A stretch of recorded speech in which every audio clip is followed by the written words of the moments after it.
Kenapa Abu Bakar disebut gelar As-Siddiq? Maka As-Siddiq itu artinya benar, mempercayai peristiwa Isra Mi'raj Nabi Muhammad yang Allah perjalankan dari Masjidil Haram ke Masjidil Aqsa lanjut ke Sidratul Muntaha. Jadi dengan peristiwa Isra Mi'raj ini kita jangan sesekali ninggalin sholat secara sengaja. Jangan sampai. Kalaupun misalkan kita dulu masih jahiliyah, masih banyak maksiat, masih kurang taat kita ninggalin sholat, maka sekarang kodok.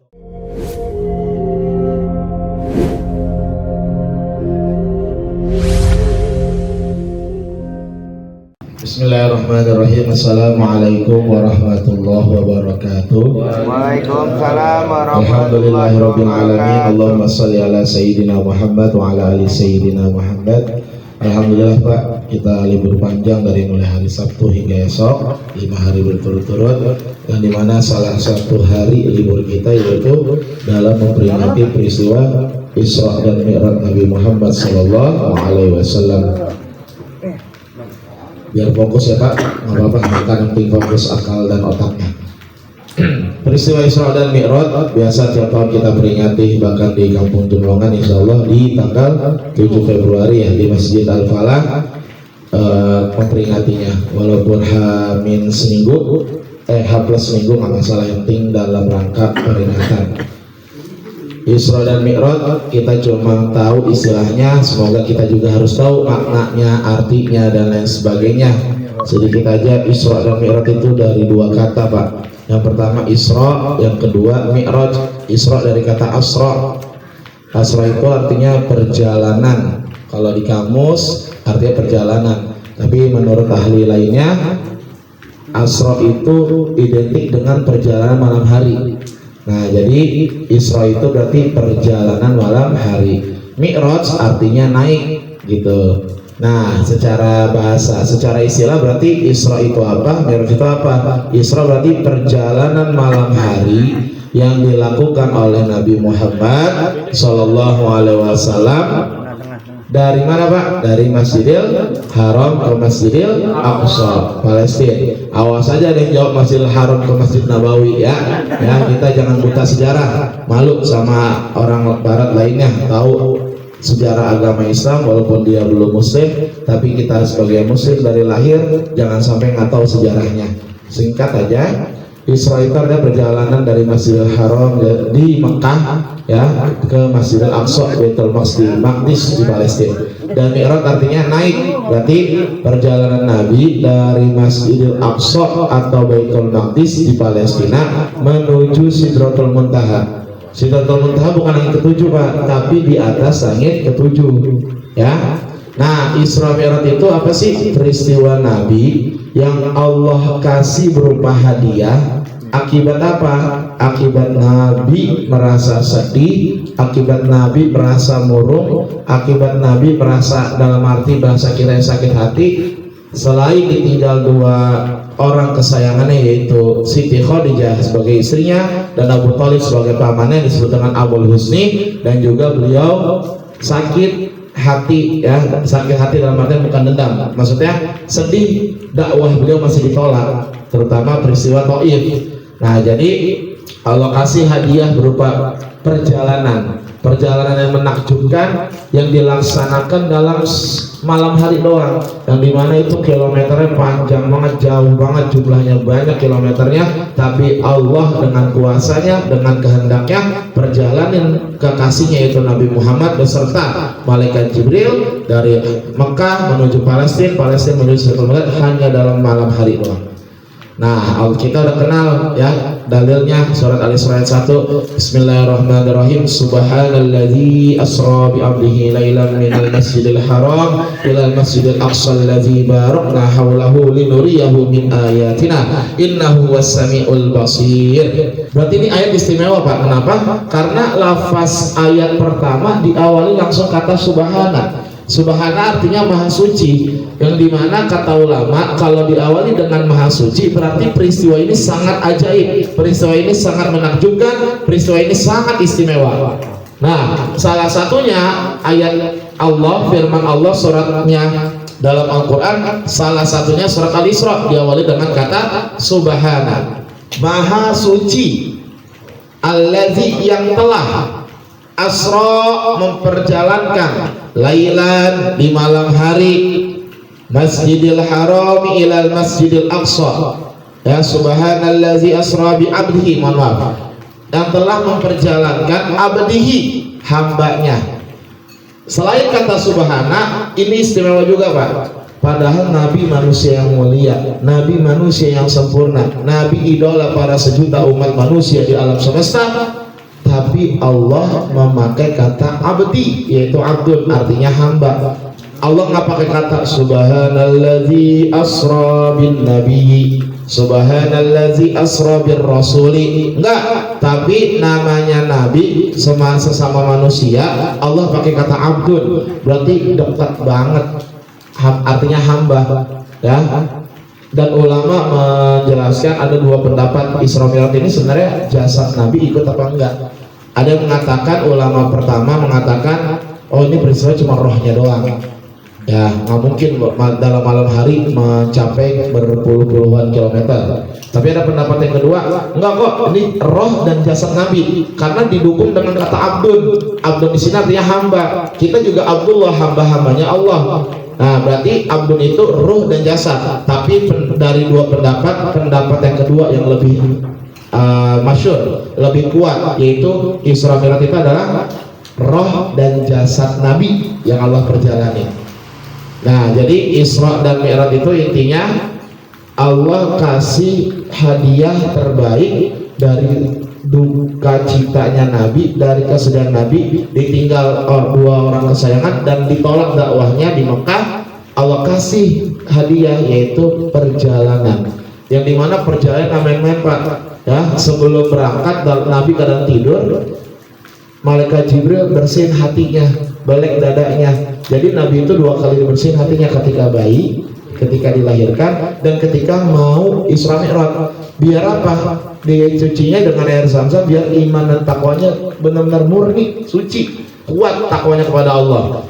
Langsung dibelek oleh malaikat Jibril atas perintah Allah, bersihin lagi, baru dah berjalan, ya, mengendarai kendaraan burak. Tidak gede dari himan, tidak kecil dari bugol. Intinya semacam keledai atau anak kuda. Nah, punya sayap dan lain sebagainya.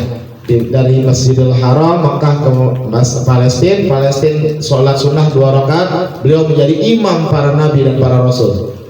Beliau penutup dan juga merupakan imamul anbiya wal mursalin, ya. Belakangnya nabi sama rasul, beliau imam 2 rakaat. Habis itu Allah perintahkan naik bersama malaikat Jibril dari langit pertama, kedua, ketiga, 4, 5, 6, 7, bertemu dengan berbagai macam nabi, ya. Nanti ketika ke langit 7 mau ke Sidratul Muntaha, kata malaikat Jibril, ya Muhammad, aku cukupkan menemani engkau ke Sidratul Muntaha sendiri aja, tanpa aku. Jadi ke Sidratul Muntaha, malaikat Jibril cukup sampai langit ke-7. Nah, Nabi Muhammad bertemu dengan zatnya Allah, Pak. Langsung zatnya Allah, ya. Insya Allah kita kalau mukmin, beriman dan beragama Islam, nanti satu-satunya kenikmatan kita masuk surga, ada yang lebih nikmat lagi dibanding masuk surga, yaitu melihat zatnya Allah tanpa hijab. Nanti ada, kita dapat kok, tapi kalau kita beriman dan lain sebagainya.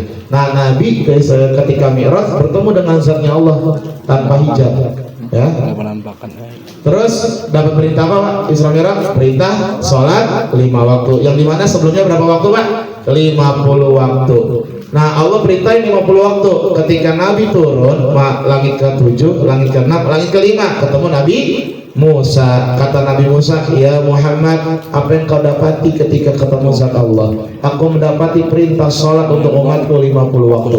Kata Nabi Musa, ya Muhammad, umatku Bani Israel, umat yang mulia seantero dunia, nggak kuat perintahnya, minta keringanan kepada Allah. Oh begitu yang Musa. Oke. Nabi Muhammad naik lagi ke Sidratul Muntaha, ketemu zat Allah. Ya Allah, boleh minta keringanan, Allah kasih kekurangan 5, ya. 45. Turun lagi ke Nabi Musa, 45. Kata Nabi Musa, masih berat ya Muhammad. Turun, naik, turun lagi, naik. Pokoknya sampai 55 dikurangan oleh Allah, dan ujungnya ketika Allah perintah, udah 5 waktu buat umatmu Muhammad. Turun ke langit ke-5, ketemu Nabi Musa. Ya Muhammad, berapa yang Allah kasih? 5 waktu wahai Musa. Kata Nabi Musa, ya Muhammad 5 waktu masih berat. Tapi kata Nabi, cukup ya Musa, aku sudah malu 9 kali bolak-balik ketemu Allah, zatnya Allah, untuk meminta keringanan. Insya Allah umatku kuat. Nah, di balik ini Pak, di balik bolak-baliknya Nabi disuruh perintah Nabi Musa, tahu gak hikmahnya apa? Nabi Musa tuh iri Pak. Iri dalam artian sini iri dalam kebaikan ya, bukan dalam keburukan. Nabi Musa itu kan pernah mendapatkan wahyu di Tur Sina, Bukit Sina itu, perintah 20 perintah dalam kitab Taurat. Nabi Musa pengen ketemu Allah. Ya Allah, tampakkan zatmu ya Allah, aku pengen melihatmu. Gitu. Belum dikasih zatnya Allah, satu hijab dibuka oleh Allah dengan cara menghancurkan gunung yang ada depan Nabi Musa. Nabi Musa terpental, langsung lalu pingsan. Kata Allah, ya Musa, aku belum nampakkan zatmu, zatku. Baru satu hijab aku buka dengan cara menghancurkan gunung di depanmu, kau aja udah terpental dan pingsan. Bagaimana kau bertemu denganku, dengan zatku? Ya, kata ulama Pak, hijabnya Allah itu sampai zatnya ada 70.000 hijab. Pas Nabi Musa mau minta ketemu Allah, Allah baru buka satu hijab. Berarti masih ada 69.999. Tuh, masih ada hijabnya. Tapi Nabi Muhammad tanpa diminta, tanpa disuruh, langsung Allah temuin dengan zatnya Allah tanpa hijabnya. Masya Allah, mulianya Nabi Muhammad. Terus Nabi Musa ketika dilihatkan satu hijab dengan cara Allah hancurkan gunung, Nabi Musa ketika naik bukit Tur Sina disuruh lepas sendalnya sama Allah.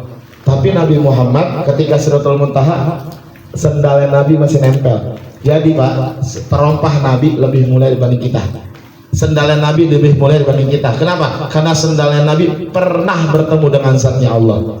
Gitu. Nah, Nabi Musa minta suruh Nabi Muhammad bolak-balik, iri nih, gua nggak bisa lihat zat Allah. Sekalinya dibuka satu hijab, langsung gunung hancur, gua pingsan, gua terpental. Ya udah, kata Nabi Musa, ya Muhammad kau bolak-balik dah ketemu, minta sama Allah keringanan. Nah, hikmahnya di sini biar Nabi Musa merasakan nur zatnya Allah di wajah Nabi Muhammad.